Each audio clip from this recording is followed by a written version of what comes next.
ازيكم عاملين ايه؟ وصفتنا المره دي هتكون الكرواسون السريع، او ممكن نقول عليه بديل الكرواسون. هنعمله بطريقه حلوه قوي بدون عجن كده، ووصفه سهله وسريعه كده ونتيجتها رائعه بجد. وزي ما انتم عارفين احب اعمل وصفات سهله وسريعه وبسيطه كده وتكون افكارها مختلفه. وكمان بنزلش حاجه على القناه طبعا زي ما انتم عارفين غير لما تكون نتيجتها مرضيه جدا، عشان يبقى في مصداقيه في المحتوى اللي انا بقدمه. ولو ما تشوفوني يا ريت تعملوا سبسكرايب للقناه وتفعلوا الجرس عشان يوصلكوا اي فيديو جديد او انزله. ويلا بينا بقى نشوف عملنا ايه. اول حاجه طبعا الكرواسون هوريكم بس لما بيطلع من الفرن. طبعا بنستنى عليه يهدى كده وبعدين نشيله من الصينيه عشان لو شلناه وهو سخن هيبقى مش هيطلع بسهوله وهتحسوا ان هو ملزق كده. لا، نسيبه يهدى خالص عشان نعرف نطلعه بسهوله من الصينيه. بعدين بديله رشه ميه في بخاخه تكون نظيفه كده مخصصه للمطبخ فيها ميه نظيفه، واغطيها بفويل. بتفضل محافظه عليه يعني طري جدا، ويفضل طري كده جوه وبره التلاجة. فالطريقة دي بتخليه طري جدا، رشة المية مع الفويل. بعدين بجيب أول حاجة طبقتين من الجلاش كده وهدهنه بشوية زبدة، يعني يا ريت نستخدم زبدة بلاش زيت أو سمنة، لأن الزبدة عامة في المعجنات أو في الحاجات اللي فيها كده يعني شبه وصفة معجنات، يعني بتبقى الزبدة أحلى شوية، وهي بتبقى طعمها حلو أوي. يعني أنا حسيتها مع الوصفة صراحة طعمها حلو جدا. وهنوزع بالراحة خالص كده، احنا بنتعامل مع الجلاش بحرص وبدقة كده عشان هو بيتقطع بسهولة. فنوزع بالراحة كده وعلى مهلنا، وبعدين نحط طبقتين تاني من الجلاش.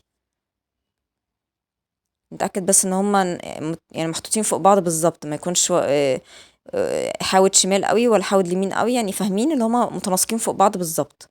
واحط شوية زبدة تاني، اوزعها الاول عشوائي كده، بعد كده ابدا افرد فيها بالفرشة كده بالراحة خالص. انا بس مسرعة الفيديو، لكن انا بنشتغل بالراحة. الجلاش عايز صبر وعايز ايه، حرص في التعامل. حتى انا بقعد امسك الحته اللي بدهن فيها عشان ما تتقطعش مني. بعد كده احط طبقتين تاني من الجلاش، يبقى كده حطينا 6 طبقات، بين كل طبقتين شويه زبده. وبعدين هبدا بقى اوقف على كده واحط بقى الحشوه بتاعتي في النص. هحط جبنه، انا صراحه ما كانش عندي جبنه كتيره، يعني دي كانت اخر حبه عندي وحطيتها كده عشوائي، مش هوزعها بمعلقه او كده عشان دي مش هتتفرد بسهوله معايا وممكن تقطع الجلاش مني. تمام، فانا دي جبنه دوبل كريم. لو عندكم جبنه كريمي تمام، عندكم شيدر مبشور، رومي مبشور، تمام. يعني المهم تكون حاجه تبقى سهله معانا لما نيجي نعمل رول في الاخر. حطيت الجبنه كده، وطبعا لو عايزين الحشوه تبان اكتر زودوا كميه الجبنه عن كده. انا بس معلش كان عندي اخر حبه، بس كانت باينه جدا على فكره وكانت حلوه. بعدين حطيت طبقتين وزي ما انتم شايفين طبطبت عليها كده وضغطت عليها عشان الجبنه يعني تتوزع كده اكتر معايا. بعدين حطيت شويه زبده تاني ووزعتهم برضو زي ما انتم شايفين بالراحه خالص كده بالفرشه. وبعد كده هحط طبقتين تاني من الجلاش وهوقف على كده. تمام، بعد كده همسك الجلاش بتاعي واقسمه ل3 اجزاء. يعني انا كده من الطبقات اللي تحت الجبنه كانوا 6 طبقات، وفوق الجبنه حطينا 4 طبقات. ما بين كل طبقتين بنحط شويه زبده، ده الملخص بتاع الوصفه يعني. وهنقسمها ل3 اجزاء زي ما انتم شايفين كده بالراحه. زي ما انتم شايفين بصوا بقطع ازاي، بمشي بايدي كده على الجلاش مع بعضه، الحتتين اللي بقطع فيهم بمشي معاه عشان ما يتقطعش مني.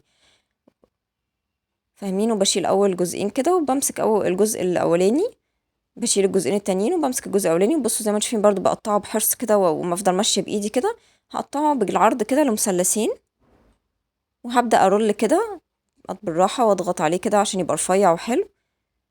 تمام كده، واحطه في صينيه فيها ورقه زبده مدهونه بزيت كويس خالص عشان ما يلزقش، عشان ورق الزبده برضو ساعات بيبقى مش كويس وبيلزق. فناخد بالنا من النقطه دي، ان احنا ندهن برضو ورقه الزبده بزيت. لو ما مش لازم ورق زبده على فكره، ممكن تحطوها على الصينيه على طول كده، المهم تكون الصينيه فيها ماده دهنيه كويس خالص. تمام كده، دي اول 2 عملتهم ودي باقي الكميه.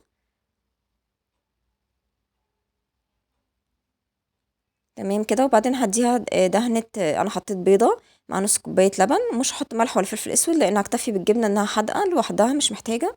وهديها دهنة بيض مع لبن كده على كل واحدة. ناخد بالنا ان الجلاش كمان من الحاجات اللي بتتعرض للهواء بتنشف بسرعة، فنحاول نشتغل في ما نكونش مشغلين مروحة ولا فاتحين شباك فيه تيار هواء عشان ما تنشفش مننا، ونشتغل بسرعة كده ونركز عشان الوصفة تخلص معانا من غير ما الجلاش ينشف مننا. تمام كده، واكون مشغله الفرن طبعا عقبال ما اخلص على درجه حراره 250 فوق وتحت. واول ما تاخد لون ذهبي جميل معايا كده اطلعها واسيبها تهدى، وبعدين زي ما قلت كده ارش عليها شويه ميه ببخاخه نظيفه، واغطيها بفويل، وهتبقى طريه وجميله جدا، وهتبقى الوصفه بجد لو جربتوها هتعجبكم قوي. اتمنى تاخدوا لفه في القناه كده، وشكرا جدا لمشاهدتكم، تابعتكم.